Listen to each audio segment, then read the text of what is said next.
On December 7th, 1941, Japan attacked Pearl Harbor. You know that story. But there's another story from that same day, one that happened on a tiny island 17 miles away, that almost nobody knows. And honestly, it's wilder than anything Hollywood could make up. A Japanese fighter pilot, a stranded enemy, a small community with no weapons, no radio, no way to call for help, and one American woman who decided she'd had enough. This is the story of Niihau Island, and if you've never heard it, buckle up.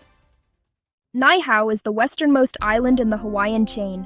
It's small, about 70 square miles. Population in 1941, around 136 people. It was privately owned by the Robinson family, a Scottish-American family that had purchased it back in 1864. They ran it like a sanctuary. No phones, no electricity, no outside newspapers.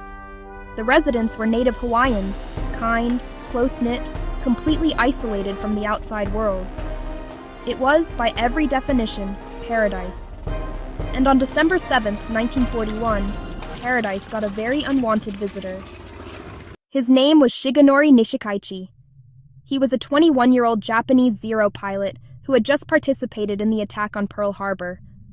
On his way back to his carrier, his plane took a bullet. His fuel tank was hit. He wasn't going to make it back. His orders, if downed, were to land on Niihau. Japan knew about the island. They believed it was uninhabited. They were wrong. Nishikaichi crash-landed in a field, and within minutes, he was surrounded by curious Native Hawaiians who had absolutely no idea what had just happened at Pearl Harbor. No radio, no news, no warning. They had no idea this man had just helped attack their country. A Hawaiian man named Hawila Kaleohano approached the pilot, took his papers and his pistol, just a precaution, and the community decided to keep him comfortable while they sorted out who he was. They even threw him a little welcome party, guitar music, food, the whole thing. Meanwhile, 17 miles away, Pearl Harbor was burning. Here's where it gets complicated. There were 3 Japanese Americans living on Niihau at the time. One of them, a man named Yoshio Harada, had been born in Hawaii. His wife Irene was also there. Nishikaichi eventually made contact with Harada. And Harada, for reasons historians still debate, decided to help him. Maybe it was ethnic loyalty. Maybe it was fear. Maybe he genuinely believed Japan was going to win the war. Whatever the reason, Harada helped Nishikaichi recover his papers from Kaleohano, get access to a machine gun from the downed Zero, and take several Hawaiians hostage. For 6 days straight, this tiny community was held hostage by a Japanese pilot and a local collaborator. No help was coming. No one on the mainland even knew what was happening. The Robinson family tried to send word. A small boat made it to Kauai eventually. But for nearly a week, those 136 people were completely on their own. And this is the part of the story I love most. A native Hawaiian man named Ben Kanahele had been taken prisoner. On the 6th day, Nishikaichi threatened to kill all the hostages. Ben Kanahele decided he was done waiting for help.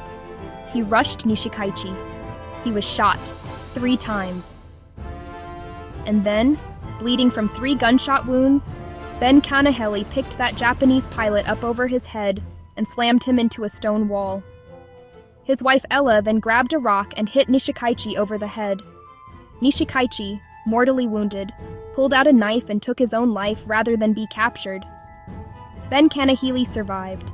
He later received the Medal of Merit and the Purple Heart. And his explanation for why he charged a man with a gun after already being shot 3 times? He said, and I love this, we Hawaiians don't lie down for anybody. So why don't you know this story? The US government classified most of it almost immediately. Here's why it was uncomfortable. The Harada situation raised serious questions about Japanese-American loyalty, questions that were already politically explosive in 1941. Within months, President Roosevelt signed Executive Order 9066. the order that sent over 110,000 Japanese Americans to internment camps. Some historians argue the Niihau Incident was used as partial justification. The logic went like this: if even a Hawaii-born Japanese American would help the enemy, could any of them be trusted? It was bad logic. And it led to one of the darkest chapters in American civil liberties history. The story of Niihau got buried under the weight of a much bigger, much more convenient narrative. And the Hawaiians who actually defended their island, Ben Kanahele, Hawila Kaleohano, the entire community, were largely forgotten. Until now. Here's what I want you to take away from this. When help wasn't coming, they didn't wait. When they were outnumbered and outgunned, they didn't surrender. When a wounded man with 3 bullets in him had every reason to stay down, he got back up. That's not just a Hawaiian story. That's an American story. The kind of story that used to be taught in every school in this country. The kind of story that reminds you what people are actually capable of when everything is on the line. Niihau deserves to be remembered, and now you'll remember it. If this is the kind of history you want more of, subscribe, because we're just getting started. And drop a comment below. Had you ever heard of the Niihau Incident before today? I want to know.